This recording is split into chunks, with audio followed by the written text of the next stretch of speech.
Yo, what up, y'all? Andrew Weaver, True Hit King, no rah rahs. Get right to it. So first off, the one thing I wanted to say is I give off a ton of information that most people don't care about, and that's perfectly fine. I'm sure a lot of you are trying to figure out when I'm going to unbox something, when I'm going to unveil it, and I should just shut the hell up and get to it. Totally understandable. I totally get that because I do spout off a lot of information. So, skip to it. I think it's also important for me is I run these videos in one long continuous stream, no editing involved, just so you guys can figure out a little bit about who I am and how I make so many errors when I talk. But anywho, so this is unboxing, unveiling number 4, right? Doesn't actually involve any boxes either. I went to Houston for the Tristar show 2 weeks ago, and it was another great show. I think the last time I went down there, there was a little bit more people there, but I think the huge Midwestern storm that rolled all the way through from Minnesota down to Texas happened and kind of delayed a lot of flights and made some people not come. But it was still a great show. I was actually sitting next to the Memory Lane guys, so we had some fun out there.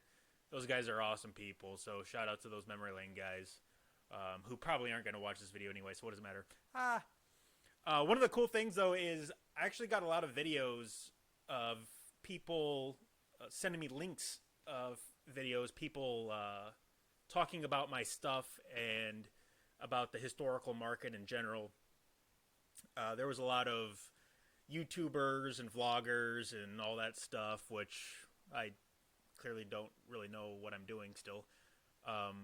But apparently they were talking about my George Washington stuff, my Babe Ruth stuff, my John Hancocks that I had up there, and the Picasso that I have, and the Paul Revere, and this, that, and the other thing. And it was actually really cool to hear people talking about my items and getting a better vibe off the historical market right now, which I still think is extremely, extremely undervalued. When you are talking about people paying tens of thousands of dollars to grab a prospect's rookie card or first Bowman card or whatever you want to call it, whatever the case may be, and then you can spend $10,000 and get a freaking super nice Abraham Lincoln signed document. It's like some prospect that if everything goes right in the major leagues, like if he beats all the odds, he'll become an average major leaguer. Or Abraham Lincoln, who did a few things. So my first pickup in Houston was actually just that. Abraham Lincoln.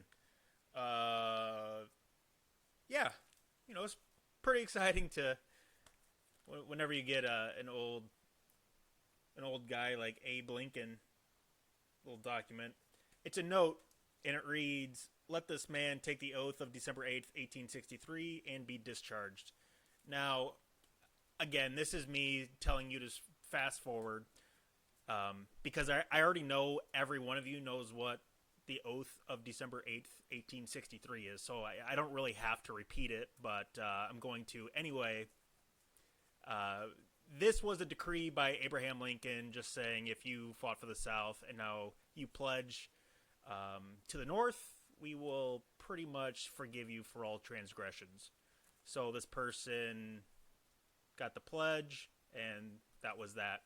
It's also dated at the bottom March 22nd, 1865, which is a very important date because this was signed 3 days before Abraham Lincoln's assassination, which having something that close to his final death is pretty awe inspiring, actually.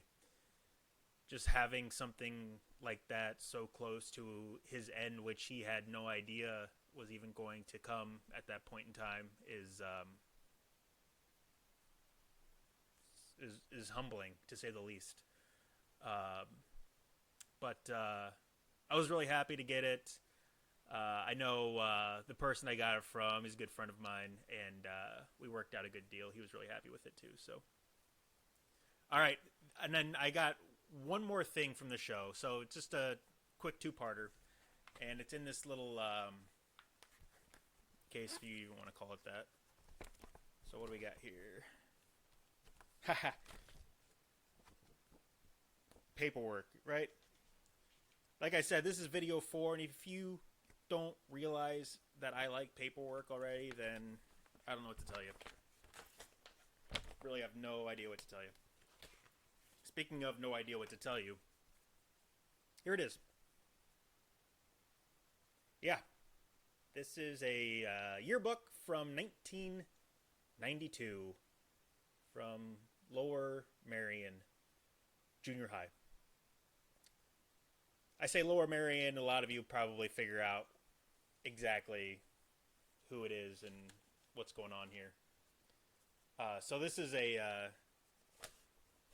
yearbook that has a very, very valuable signature in it of someone that was in 8th grade during the time, and it is actually one of 2 known of these signatures that have been out in the market, and the other one is now in the hands of a super collector of this person, and I don't think that's ever going to see the market again. So here we go. If you don't know, it's right here. Yep, that is 8th grade Kobe Bryant. So this is a very significant piece, just because it's one of 2 of the oldest known signatures of Kobe. And one of the real remarkable things that I see about the signature is it's pretty damn close to the signature that he has used later on in life, with the full stroke T, and it's actually pretty astonishing. But obviously, he already knew who he was. He was Kobe. He was going to dominate the NBA for years to come, right? But yeah, so like something like this, a lot of people, it would absolutely shock you on how much someone might be willing to pay for this. Like I said, the only other one that went up for sale went in an auction, and it went for a substantial amount of money, which is actually pretty wild, and it's super cool to have this in my possession. I gave up a lot for it, but I think that we both got a good deal. This actually came from one of the Memory Lane guys, so shout out to them again.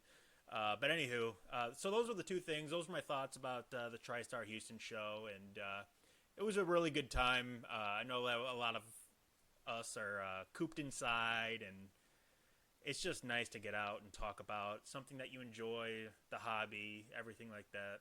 It was really, really nice to see everyone, and it was, again, really, really cool to hear people vlogging and then using their YouTube channels to talk about the impact that I had with my items and the knowledge that I imparted onto them, and how that may impact their buying purchases in the near future in the memorabilia market. So all in all, it was a really, really good trip. Had a lot of fun.